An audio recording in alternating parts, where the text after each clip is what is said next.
மாணவர்கள் அனைவருக்கும் அன்பான வணக்கம்ப்பா. நான் தான் உங்களுடைய தமிழாசிரியை. நீங்க முதல் பருவ தேர்வு நல்லாவே எழுதியிருந்தீங்க. எனக்கும் திருப்தியா இருந்தது. அநேகமா பார்க்காம தான் எழுதியிருப்பீங்க, நல்லா படிச்சு எழுதியிருப்பீங்கன்னு நான் நினைக்கிறேன். ஆனா எனக்கு ரொம்ப திருப்தியா இருந்தது. எல்லாருமே நல்லா எழுதியிருந்தீங்க. ஆனா சில பேர் மட்டும் அந்த ரோல் நம்பர் அனுப்பல, பேர் அனுப்பல, அதெல்லாம் கொஞ்சம் கஷ்டப்பட்டுட்டேன். அதை மட்டும் அடுத்த தேர்வுக்கு சரியா பாத்துக்கோங்க. சரியா மாணவர்களே? அதுக்குள்ளேயே நம்ம ஸ்கூலுக்கு போயிரும். சரியா? சரி, இப்ப இன்னைக்கு என்ன பாடம் பார்க்க போறோம் அப்படின்னா திருக்குறள் கதைகள் அப்படிங்கிற பாடத்தை பார்க்க போறோம். திருக்குறள் கதைகள்னாலே உங்களுக்கு தெரியும், திருவள்ளுவருடைய திருக்குறளை நமக்கு கொடுத்துட்டு போயிருக்காரு. இந்த திருக்குறள் முக்காலங்களிலும் பயன்படக்கூடியதாக இருக்கின்றது. எந்த காலத்திலையும், இப்ப எங்க இதுலயும் பயன்பட்டது, உங்களுக்கும் பயன்படும். அடுத்தடுத்து வர எந்த ஒரு ஜெனரேஷன் இருந்தாலும் திருக்குறள் மிகவும் பயனுள்ளதாக இருக்கின்றது. அந்த திருக்குறளை படிச்சா போதும், நம்ம திருக்குறளை நல்லா படிச்சு அதன் வழியா நம்ம செயல்பட்டாலே நம்ம வாழ்க்கையில வெற்றி அடையலாம். சரியா மாணவர்களே? சரி, திருக்குறள் கதைகள்ல திருவள்ளுவர் தான் எழுதினாருன்னு உங்களுக்கு தெரியும். அது எத்தனை அதிகாரங்கள் இருக்குன்னு தெரியுமாப்பா? 3 அதிகாரங்களை கொண்டது. சரியா? 3 அதிகாரங்களை கொண்டது. அதோட 9 இயல்களை கொண்டது. அது உங்களுக்கு தெரியும். திருக்குறள்ல 1330 குறள்கள் இருக்குது. இந்த திருக்குறளை ஓலைச்சுவடியிலிருந்து புத்தகமாக பதிப்பித்து வெளியிட்ட ஆண்டு எப்ப அப்படின்னா 1812. திருக்குறள் முதல் எழுத்து அகரம் முதல அப்படின்னு படிச்சிருப்பீங்களா? முதல் குறள் அதுல ஆ அப்படிங்கிற உயிரெழுத்துல தொடங்கி நா, அதாவது கடைசி 1330வது குறள்ல நா அப்படிங்கிற எழுத்தோட முடிகின்றது. அதோடு மட்டும் இல்லாம திருக்குறள்ல 2 மலர்கள் மட்டும் சொல்லப்பட்டு இருக்கின்றது. அனிச்சம், குவளை அப்படிங்கிற 2 மலர்களை பத்தி சிறப்பாக சொல்லியிருக்காங்க. சரியா மாணவர்களே? பாடம் 16 திருக்குறள் கதைகளை பத்தி நாம பார்க்க போறோம். சரியா? நாம வாழ்க்கையில வெற்றி அடையணும் அப்படின்னா நமக்கு பொறுமையும் வேணும், பொறுப்பும் வேணும் அப்படின்னு சொல்லப்படுகின்றது. ஏன் அப்படின்னா நம்ம எந்த ஒரு செயலை எடுத்தாலும் அத பொறுமையா நிறுத்தி நிதானமா செயல்பட்டால்தான் அதுல வெற்றி அடைய முடியும்.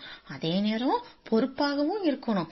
செய்கின்ற வேலையில ஒரு ஆர்வத்தோடையும் அந்த செயல்களை செய்து முடிக்கிற வரையிலும் அதில் உள்ள ஈடுபாடு கொஞ்சம் கூட குறையாமலும் இருக்கணும். சரியா? நமக்கு இந்த பாடத்துல 4 தலைப்புள்ள திருக்குறள் கொடுத்திருக்காங்க. சரியா?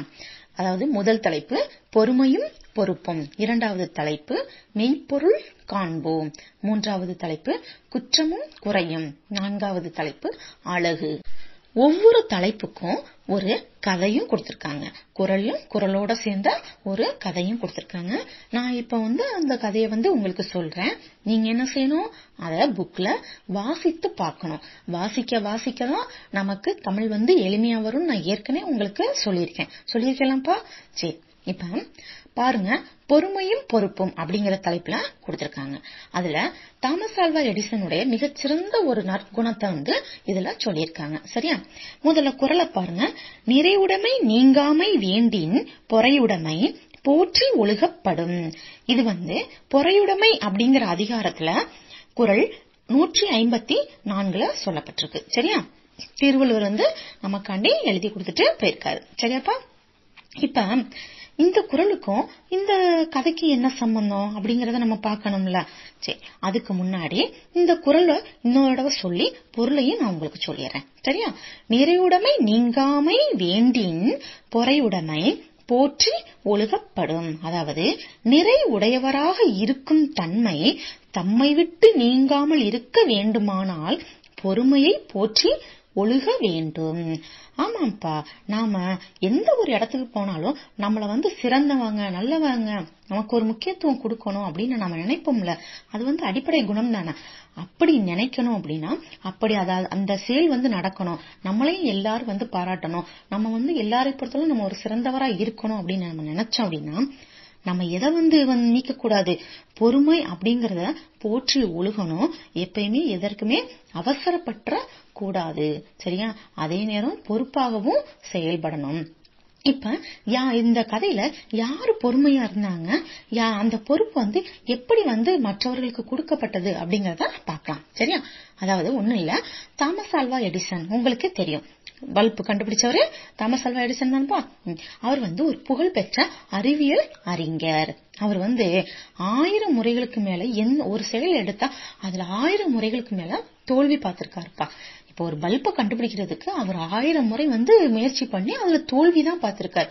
ஆனா நீங்க ஒரு விஷயத்தை எடுப்பீங்க, உங்களால செயல்படுத்த முடியலமா, போங்கம்மா என்னால முடியலமா, இது எனக்கு வராது அப்படின்னு நீங்களா நினைச்சுக்கிறீங்க. கிடையவே கிடையாது. எந்த ஒரு செயல்ல நம்ம 1க்கு 4 தடவை தோல்வி அடைகிறோமோ அதை முயற்சி செய்தால் மீண்டும் நமக்கு வெற்றி கிடைக்கும் அப்படிங்கறத இந்த குறள் மூலமா நம்ம தெரிஞ்சுக்கலாம். சரியாப்பா? சரி, கதைக்கு வாங்க. தாமஸ் ஆல்வா எடிசன் அவர் ஒரு புகழ்பெற்ற அறிவியல் அறிஞர்ப்பா. அவர் ஒரு செயலை செய்யறதுக்கு 1000 முறை தோல்வி கண்டிருக்காரு. அப்படி பெரும் முயற்சிக்கு பின்னரே அவர் எதை கண்டுபிடித்தார் அப்படின்னா மின்விளக்கு.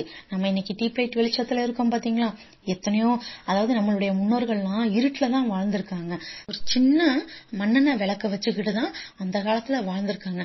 நினைச்சு பாருங்க, இப்போ ஒரு கரண்ட் இல்லைன்னா நம்ம என்ன பாடுபடுறோம். உடனே இன்வெர்டர் எடுத்து மாற்றோம். இன்வெர்டர் இல்லாம இருக்க முடியல. இப்ப அதை விட அட்வான்ஸா இன்வெர்டர்லயே ஏசி இல்லாமலும் இருக்க முடியல சில குழந்தைகளுக்கு. இப்படி எல்லாம் நம்ம இந்த காலத்துல இப்படி சந்தோஷமா வாழ்றோம் அப்படின்னா அதற்கு முன்னாடி அவங்க நம்ம அறிவியலாளர்கள் பட்ட கஷ்டம்தான் முக்கியத்துவம் பெறுது. சரியாப்பா? சரி, இப்படி இந்த மின்விளக்க கண்டுபிடிச்சாரு. அத நண்பர்களுக்கும் மற்ற அறிவியல் அறிஞர்களுக்கும் தெரியப்படுத்தணும்ல. நான் ஒரு கண்டுபிடிப்பு கண்டுபிடிச்சிருக்காங்கன்னா அதை மற்றவர்களுக்கு தெரியப்படுத்தும் போதுதானே அதனுடைய சிறப்பு இன்னும் அதிகரிக்கின்றது. அப்படி அவர் தன்னுடைய கண்டுபிடிப்பை செய்து காட்டணும் அப்படின்னு எடிசன் விரும்பினார். அதாவது தாமஸ் ஆல்வா எடிசன் விரும்பினாரு. அதற்காக ஒரு நிகழ்ச்சி ஒன்றை ஏற்பாடு செஞ்சாரு. அனைவரையும் வரவும் வளைச்சாரு.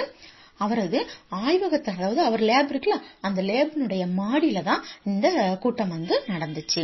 எடிசன் தம் உதவியாளரை, அதாவது அவருக்கு ஒரு பிஏ இருப்பாங்களா, அந்த உதவியாளரை அழைச்சு இந்த மின்விளக்கு எடுத்துட்டு வரீங்களா மேல் தளத்திற்கு அப்படின்னு எடுத்துட்டு வர சொன்னார். உதவியாளரும் சரியா நான் போய் எடுத்துட்டு வரேன் அப்படின்ட்டு கீழே போய் எடுத்துட்டு வந்தாரு. ஆனா அந்த நேரத்துல அவரு அந்த மாடிப்படி ஏறி வரும்பொழுது திடீர்னு அவருடைய கை தவறி அந்த பல்பு உடைஞ்சிருச்சு. இப்ப நம்ம வீட்லயோ அல்லது நம்மளோ மற்றவர்கள் ஏதோ எடுத்து உடைச்சிட்டாங்க, அவங்க தம்பி தங்கச்சி ஏதோ ஒரு பொருளை எடுத்து உடைச்சிட்டாங்கன்னா உங்களுக்கு என்ன கோவம் வரும்? கொஞ்சம் யோசிச்சு பாருங்க. அவங்க சின்ன குழந்தைங்க தானே. ஆனா அதை கூட நம்மளால பொறுத்துக்கிற முடியாது. ஆனா அவரு கண்டுபிடிச்ச மிகப்பெரிய கண்டுபிடிப்பு, அதுவும் 1000 தடவை தோல்வி கண்டு அதற்கப்புறம் கிடைச்ச இதுதான் இந்த வெற்றி தான் இந்த மின் விளக்கு. அதையும் தன்னுடைய உதவியாளர் உடைச்சிட்டாரு. ஆனா அவருடைய மனம் பாருங்க எவ்வளவு அழகான ஒரு நற்குணம்ங்கிறது. இதுதான் உயர்ந்தவர்கள்னு சொல்லப்படுது. அதாவது அவர் என்ன செஞ்சார் அப்படின்னா, சற்று மனம் கலங்காம உடனே மற்றொரு மின் விளக்க உருவாக்குனாரு. ஏன்னா அவர் தானே உருவாக்கியிருக்காரு. அப்படின்னு 2வது உருவாக்குறது மிக எளிமைதானே. உருவாக்கிட்டாரு. அதனை மீண்டும் யாரிடையே கொடுத்தாரு? அந்த உதவியாளரிடம் தான் கொடுத்தாரு. நீங்க தான் கொண்டு வரணும் அப்படின்ட்டு சொல்லிட்டு போயிட்டாரு.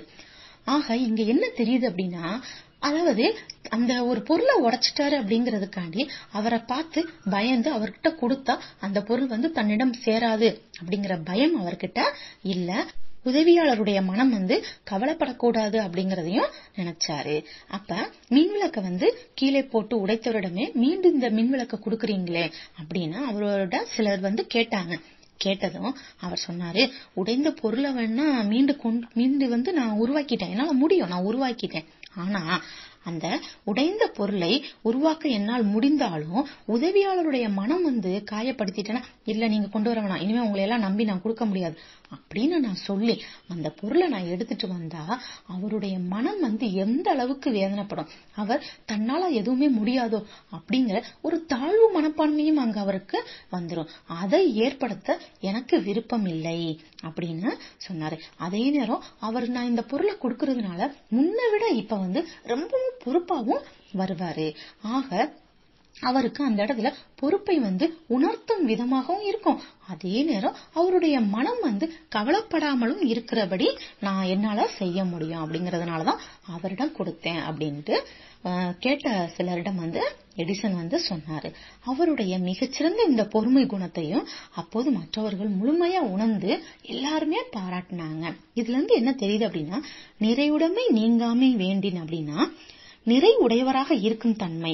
நம்ம நிறைவுடையவரா இருக்கணும், நல்லவரா இருக்கணும் அப்படின்னா நம்மளிடம் சில நற்குணங்கள், சில இல்ல நிறையவே நற்குணங்கள் வேணும்.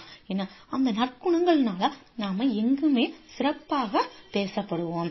ஏன்னா இந்த வயசுல இருந்து நீங்க முயற்சி பண்ணாதான் நீங்க உங்களுடைய எதிர்காலத்துல நாளைக்கு இளைஞர்களாகவோ இளைஞர்களாகவோ வரும் பொழுது ஒரு நல்ல பேரை வாங்க முடியும். சரியா மாணவர்களே? பாருங்க, நிறைவுடைமை நீங்காமை வேண்டின் பொறையுடைமை போற்றி ஒழுக படும். பொறையுடைமை குறள் 154. அடுத்து பாருங்க, மெய்ப்பொருள் காண்போம். அதாவது மெய்ப்பொருள் காண்போம் அப்படின்னா எந்த ஒரு தகவலா இருந்தாலும் எந்த ஒரு விஷயமாக இருந்தாலும் நாம அதை அப்படியே ஏற்றுக்கொள்ள கூடாது. ஒருத்தவங்க சொல்றாங்க அப்படின்னா அப்படியே அவங்க சொல்றது கரெக்டா இருக்குமோ அப்படின்னு நினைக்கவே கூடாது. அதே நேரம் அவங்க சொல்றது இவங்க சொல்றது கரெக்டானா இருக்காது, எப்ப பார்த்தாலும் தப்பா சொல்லலாம் அப்படின்னு நினைக்க கூடாது. அவங்க சொல்லுகின்ற வார்த்தையில உண்மைத்துவம் இருக்கின்றதா, அதாவது மெய்ப்பொருள், மெயினா அது உண்மைத்துவம் இருக்கின்றதா அப்படின்னு நாம ஆராய்ந்து பார்க்க வேண்டும். நம்மளுடைய அறிவை பயன்படுத்த வேண்டும். சரியா? அதத்தான் இந்த குறள்ல சொல்லியிருக்காங்க. அதாவது எப்பொருள் யார் யார் வாய் கேட்பினும் அப்பொருள் மெய்ப்பொருள் காண்பதறிவு. இன்னொரு சொல்றேன், எப்பொருள் யார் யார் வாய் கேட்பினும் அப்பொருள் மெய்ப்பொருள் காண்பதறிவு. அறிவுடைமை குறள் 423. அதாவது எப்பொருளை, யாராவது விஷயத்த சொல்றாங்க அப்படின்னா யார் யாரிடம் கேட்டாலும், யாராவது சொன்னாலும், அதாவது மற்றவர்கள் யாரு சொன்னாலும் அப்படியே கேட்டவாறே எடுத்துக் கொள்ளாமல் அப்பொருளின் மெய்யான பொருளை காண்பதே அறிவாகும். அதாவது சொல்லுகின்ற அந்த விஷயம், சொல்லுகின்ற அந்த தகவல் உண்மைத்துவம் உள்ளதா அப்படின்னா நாம ஆராய்ந்து பார்க்கணும். அதை விட்டுட்டு ஒருத்தவங்க சொல்றத முழுமையா நம்பவும் கூடாது. அதே நேரம் நம்பாம இவங்க சின்ன பிள்ளை தானே அப்படின்னு நினைக்க கூடாது. அவங்க மேல ஏதாவது ஒரு கெட்ட இது இருந்தாலும் ஆமா இது எப்ப பார்த்தாலும் போய் தான் சொல்வா, இதை மட்டும் உண்மையா சொல்ல போறான் அப்படின்னு நினைச்சிடவும் கூடாது. ஏன்னா அந்த இடத்துல அவங்க உண்மை சொல்லியிருக்க சான்ஸ் இருக்கு. சரியாப்பா? இந்த திருக்குறளுக்குரிய கதையும் சொல்லியிருக்காங்க பாருங்க. ஒண்ணும் கிடையாது, மாட்டு வண்டியில ஒருத்தர் தேங்காயை ஏற்றி கொண்டு பக்கத்துல உள்ள ஒரு ஊருக்கு போறாரு. அந்த ஊருக்கு குறுக்கு பாதை ஒன்று இருந்தது. அதன் வழியா அவரு போறாரு. அப்ப அங்க ஒரு சிறுவன் விளையாடிக்கிட்டு இருக்கான், நின்றுகிட்டு இருக்கான். அத பார்த்த அவரு, தம்பி இந்த சாலையில இந்த ரோட்ல போனா இந்த ஊருக்கு போயிடலாமா அப்படின்னு கேக்குறாரு. போயிடலாமே அப்படின்னா அந்த சிறுவன் சொல்றான், போகிறதுக்கு எவ்வளவு நேரம் ஆகும் அப்படின்னு கேட்டதும், மெல்ல போனீங்க அப்படின்னா 10 நிமிஷத்துல போய் சேர்ந்துடலாம், அதே இது கொஞ்சம் வேகமா போனீங்க அப்படின்னா அரை மணி நேரம் ஆகும் அப்படின்னு அந்த சிறுவன் சொல்றான்.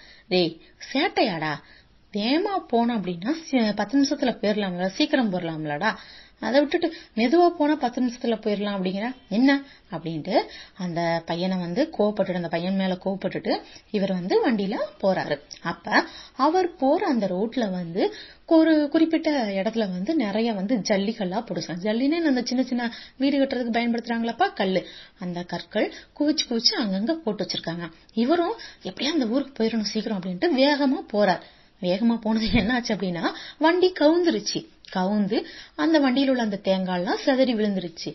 இவருக்கு என்னன்னா அந்த வண்டியை எடுத்து வச்சு அதுல அந்த தேங்காவெல்லாம் எடுத்து போட்டு நிரப்பிட்டு அப்புறம் யோசிச்சாரு, ஆஹா அந்த பையன் சொன்னது கரெக்ட் தானோ, அரை மணி நேரத்துக்கு மேலே ஆயிருச்சு, இப்படி லேட் ஆயிருச்சு அப்படின்ட்டு அதற்கு அப்புறம் என்ன செஞ்சாருன்னா மெதுவா அந்த ஊருக்கு போனாரு. அந்த சிறுவன் சொன்னது சரிதான், நம்ம தான் அவனை தேவையில்லாம கடிஞ்சுக்கிட்டோமோ, அதாவது கடிந்து கொண்டோம் அப்படின்னா கோவப்பட்டு விட்டனோ அப்படின்ட்டு நினைச்சாரு. ஆக அந்த சிறுவன் சொன்னதை கொஞ்சம் அவர் யோசிச்சிருந்தா அந்த இடத்துல அவர் மெதுவா போயிருப்பாரு, அந்த வண்டியும் கவுந்திருக்காது. இப்படி நாம ஒருத்தர் சொல்லுகின்ற விஷயங்களை கேட்கும் பொழுது அதனுடைய உண்மைத்துவம் என்ன அப்படிங்கறத ஆராய்ந்து பார்க்கணும் அப்படிங்கறதுக்காண்டிதான் திருவள்ளுவர் இந்த குறளை நமக்கு எழுதி கொடுத்துட்டு போயிருக்காரு. சரி பாருங்க, இன்னொரு எப்பொருள் யார் யார் வாய் கேட்பினும் அப்பொருள் மெய்ப்பொருள் காண்பது அறிவு. இனிமே யாராவது ஒரு விஷயம் உங்ககிட்ட சொல்றாங்க அப்படின்னா அதனுடைய உண்மைத்துவம் தெரியாம நீங்க எந்த ஒரு பதிலையும் அளிக்க கூடாது. சரியா மாணவர்களே? இந்த பாடத்துல முதல் 2 தலைப்பையும் நம்ம பார்த்துட்டோம். தெரியும்லப்பா, பார்த்துட்டோம்லப்பா. அதாவது பொறுமையும் பொறுப்பும், அடுத்து மெய்ப்பொருள் காண்போம். அடுத்த 2 தலைப்பு குற்றமும் குறையும் அழகு. அத அடுத்த பாடவெளியில பார்க்கலாம். சரியா மாணவர்களே? மாணவர்கள் அனைவருக்கும் நன்றி.